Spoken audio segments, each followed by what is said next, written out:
फिर एक बार, फिर से वही शुरुआत। मैं नहीं जानता आप क्या सोच रहे हैं, मैं कौन हूं और क्या आशा कर रहे हैं, मैं क्या कहने जा रहा हूं।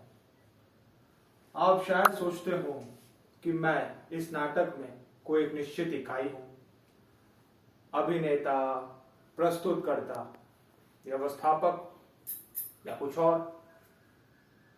परंतु मैं अपने विषय में निश्चित रूप से कुछ भी नहीं कह सकता, ठीक उसी तरह जैसे इस नाटक के विषय में नहीं कह सकता, क्योंकि ये नाटक भी अपने में मेरी ही तरह अनिश्चित है। अनिश्चित होने का कारण यह है, परंतु कारण की बात करना बेकार है। कारण हर चीज का कुछ ना कुछ होता है, और ये आवश्यक नहीं कि जो कारण बताया जाए वास्तविक कारण वही हो। और जब मैं अपने ही विषय में निश्चित अनिश्चित नहीं हूं, तो भला किसी और चीज के कारण अकारण के संबंध में निश्चित कैसे हो सकता हूं। मैं वास्तव में कौन हूं, ये एक ऐसा सवाल है जिसके विषय में यहां आकर मैंने सोचना छोड़ दिया। जो मैं यहां हूं वो यहां से बाहर नहीं, और जो मैं बाहर हूं, खैर इसमें आपकी क्या दिलचस्पी कि मैं यहां से बाहर क्या हूं।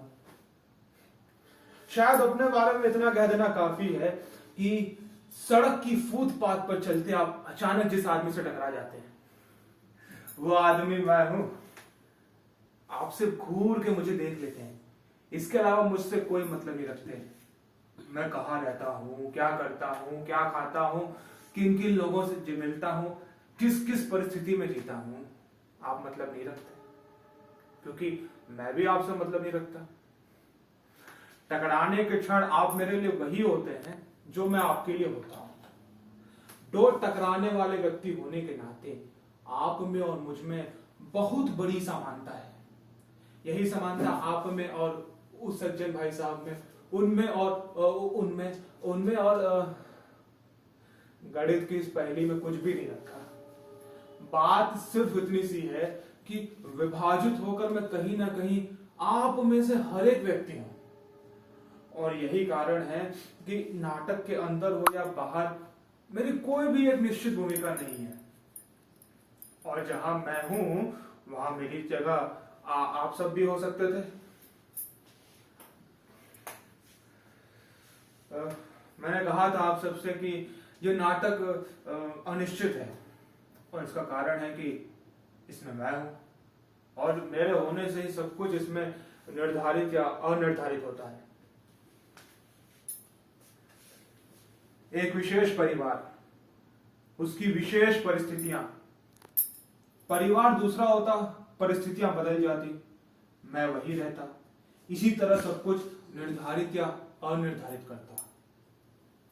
इस परिवार की स्त्री की जगह कोई दूसरी स्त्री मुझे झेलती, या ये हो सकता है कि वो स्त्री मेरी जगह ले लेती और मैं उसकी जगह लेकर उसे झेलता।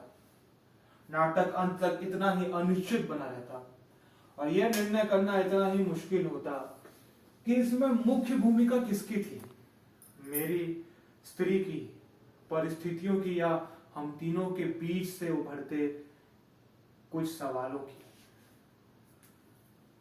क्या हो सकता है ये नाटक एक निश्चित भूमिका ले ले किन्हीं पात्रों को हटा देने से, उन्हीं तो एक दो नए पात्र जोड़ देने से, कुछ संवाद बढ़ा देने से, या परिस्थितियों को ही बदल देने से। हो सकता है इस विषय में आप कुछ सुझाव दे सके नाटक के अंत में या उसके पहले। इस अनिश्चित पात्र से इस बीच आप सबकी भेंट होती रहेगी।